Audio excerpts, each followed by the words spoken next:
This is an op-ed published today in WAPO. Kamala Harris has to walk a tightrope on race. This time, she slipped. So that got my attention. I thought, Washington Post thinks Kamala Harris slipped on race. Paragraph 2 reads, "It all started Wednesday night with the words of another black political figure. While delivering the GOP response to President Biden's address to Congress, South Carolina Senator Tim Scott said flatly that, quote, America is not a racist country. The predictable backlash sent Scott rushing to Fox News to whine that black people on the radical left were being mean to him because of the color of his skin." Skip ahead one paragraph, paragraph 4 in the same op-ed. "But Republican denial is a familiar story. The plot twist came when Harris seconded Scott. No, I don't think America is a racist country," she said on Good Morning America the next day.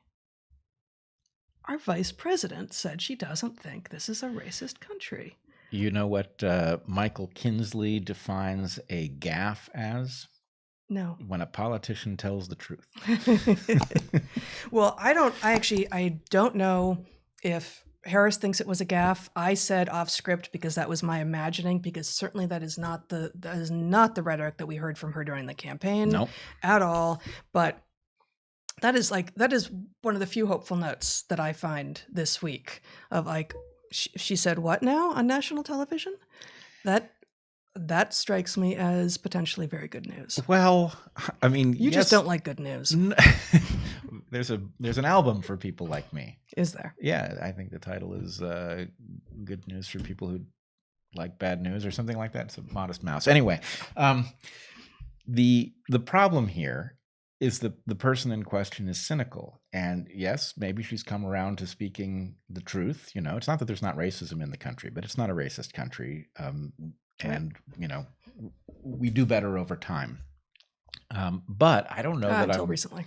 Yeah, well, all right. But I'm not sure how to feel about Kamala Harris saying true things all of a sudden. It's like, well, what have you just put us through? What kind of danger have you just put us in by pretending otherwise? And, you know, I do wonder if at some level, I mean, you saw James Carville this week said effectively wokeness is a problem and everybody knows it, right? Oh, yeah. So behind the scenes, there's some sort of discussion going on, and this could be part of a planned change in posture, which would be positive, but for the fact that, you know, as we said during the election, you basically have the blue team cynically playing footsie with wokeness, and they won't be able to control it, though they think they can. So maybe this is even that next phase. Okay. Actually, in conjunction with the Carville quote or whatever, that does dampen my enthusiasm a little bit. Yeah, I can always rely on you for a good cynical take. Oh, well, thank you. That's very kind of you, darling. So sort of related, maybe-ish, the AP, the Associated Press, reports, and you can show my screen here, Zach. I don't know why we're just hearing about this now. This is from July 20th, 2020, but I just ran into it this week, and I saw some other people were too. AP says it will capitalize black, but not white. After changing its usage rules last month to capitalize the word black when used in the context of race and culture, the Associated Press on Monday said it would not do the same for white. The AP said white people in general have much less shared history and culture and don't have the experience of being discriminated against because of skin color.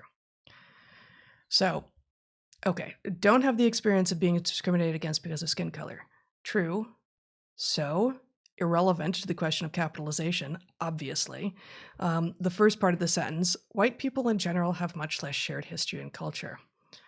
I can't even read that sentence without, I don't know, combination of like laughing and rolling my eyes and wanting to slip my wrist or something. Like, my God, do these people not understand basic truths about who we are and where we came from? And, oh, by the way, like Europe and Europeans created a culture that actually has meaning. And yes, it's a lot of cultures, but for God's sake. So I was thinking that we would do like a diversion into some evolutionary concepts like monophyly and paraphyly and polyphyly. I think this is not the place. Maybe we'll save that for another time. But the fact is we were all originally black. We're all originally Africans. So blackness is, in systematic speak, this like paraphyletic group. Like some of us have changed and we don't look black anymore, but we all originally are Africans. Have changed because the sun comes through the atmosphere at a steeper angle. Therefore, there's less UV radiation where our immediate ancestors came from. It's astronomical in implications and so mundane. Yeah, right. It's really like mundane. Astronomical and mundane. I think in some sense, you've missed the scariest part of this story. Okay. They're not going to capitalize white. Okay. In order not to capitalize white, they are going to have to keep white at the back of the sentence, because if it came at the front of the sentence, grammatical rules would force them to do it. No. Wow. Your disdain is radiant. Just no. Okay. Yeah. I tried.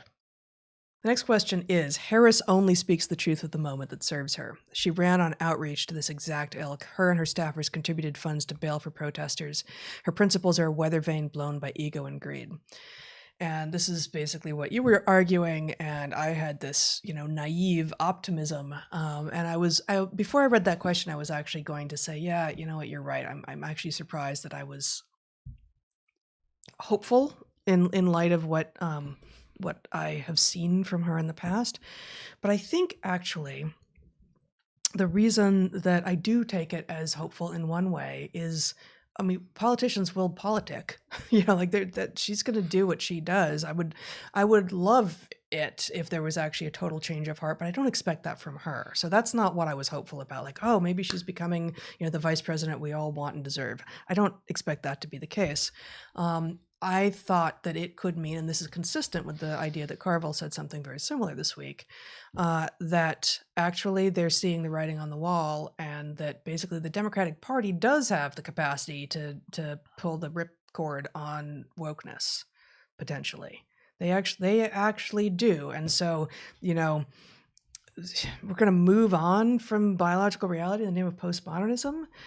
At some point, some people with power are going to realize exactly what you just said. Well, we're just going to lose then. If we keep playing this game, we're just going to lose.